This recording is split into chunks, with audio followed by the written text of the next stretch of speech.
الفيديو الخامس الاخوان. هذا مهم بزاف، هذا مهم. كيتعلق بالكاش، كتسمى لامنيستي ديال الكاش اللي فيها 4 ديال المحاور. ركزوا مزيان لان النقطه كتهم الجميع تقريبا بدون استثناء، كلشي كيتلاقى فيها.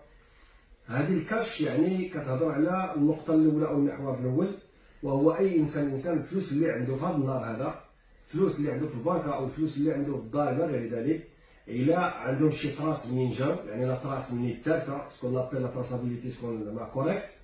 هاد الناس هادو ضروري يعني الا كانت عندها لا طراس كما قلنا ما عندنا حتى مشكل. يعني غادي نقول لك منين جاوك هاد الفلوس غتقول لي ودي لا طراس ديالي، نقول لك ما كاين حتى مشكل مرحبا.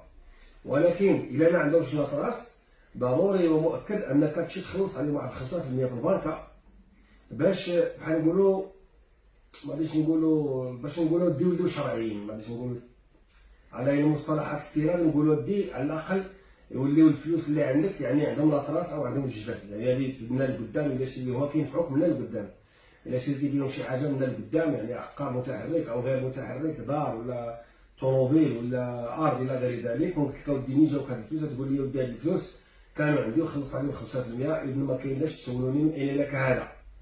إذن ولكن الناس اللي ما خلصوش 5% وعندهم هاد الفلوس هادو سواء في الكونت ولا في الدار، خاصهم يعرفوا راسهم راه دخل 2021 ويبغي يدير بهم شي حاجه، شي شريه ولا اللي تسجل دار التسجيل غير ذلك، وتكون المعلومه عن مصلحه الضرائب، يكون متاكد بانك راك غادي تسال عليهم. يعني ملي جاوك هاد الفلوس وتخلص عليهم غادي يعتبروا بلي راه عندك واحد الحرفه معينه اللي انك ما كديكلاريهاش في الضرائب، وبالتالي تخلص عليها لي جياب اللي هو ليير بالمصطلح ديال دروك، ولكن الباريم ديال 0.38 كما كنعرفوا، الباريم ديال 0.38%.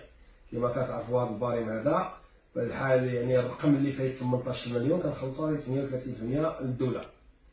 وبالتالي يعني كنطلبوكم بان اللي عنده الفلوس فعلا، وهي فلوس نقولوا شويه كثيره ماشي ديال الاستهلاك ولا يعني فلوس كثيره الذي يشري بها شي حاجه من القدام، يمشي للبنكه ويخلص 5%، نقولوا بين قوسين الى صح التعبير نقولوا تحل الفلوس، يعني يوليو ليجيتيم يعني شرعيين.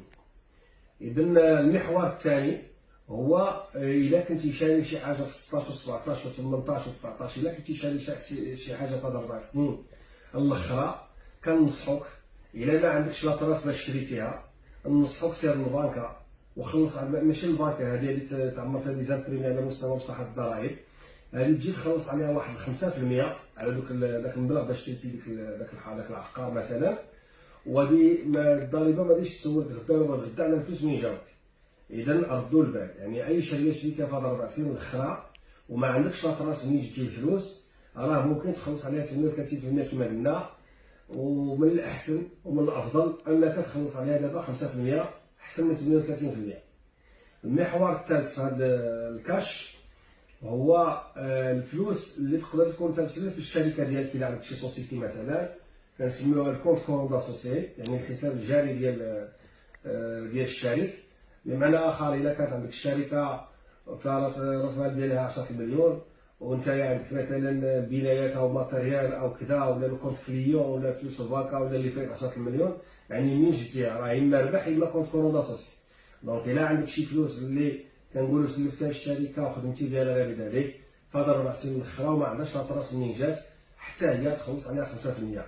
بما الا كان السوسيتي كنقولوا الكونت كورون داسوسيي، والا كان البيرسون فيزيك كنقولوا الكونت ديكسبلوطون، يعني كيف ما بغا يكون الحال الفلوس جات من عندك وتحطات في الشركه او في المقاوله ديالك الا كنتي شخص ذاتي. النقطه الرابعه في الكاش هي المتعلقه بالبري، يعني الا عندك شي ديون كتسالهم من عباد الله، كتسال مثلا نقولوا فلان واحد 40 مليون وعندك شيك ولا كريطا ديالو ولا كونترا، ربما انسان اخر 30 مليون ولا غير ذلك، هذوك الفلوس غادي يجيو واحد النهار غادي يدخلوا غادي يردوهم لذوك الناس. اذا مصلحه الضرائب حتى هي عندها الحق تقول لك منين جاوك هاد الفلوس، غتقول هذه ان كنت مسلفهم لفلان ردهم ليا، اشنو التاريخ فاش سلفتيهم ورينا لاطراس، ما عندكش لاطراس منين جاوك، ما كاينش لاطراس. وبالتالي يعني حتى هما اللي يعتبروهم مداخل ديال شي بيعه وشريه راه كديرها في النوار ويتخلص عليها وفق الباريم ديال 0.38. هذا هو المحور الرابع في هذا الكاش. اذن الفيديو الخامس اللي كنهضروا عليه دابا سميتو فيديو خاص بالامنيستي ديال الكاش او الاعفاء على الكاش. وهذا الكاش اللي قلنا فيه 4 المحاور. الاولى الفلوس اللي عندك تمشي للبنكه، الشريه اللي شريتي في هذا الربع سنين ديال العقار ولا كذا تخلص عليها حتى هي 5%، الفلوس اللي سلفتي للشركه ولا المقاوله ديالها تخلص عليها 5%، وفي الاخير الفلوس اللي كتسال عباد الله تخلص عليهم 5%.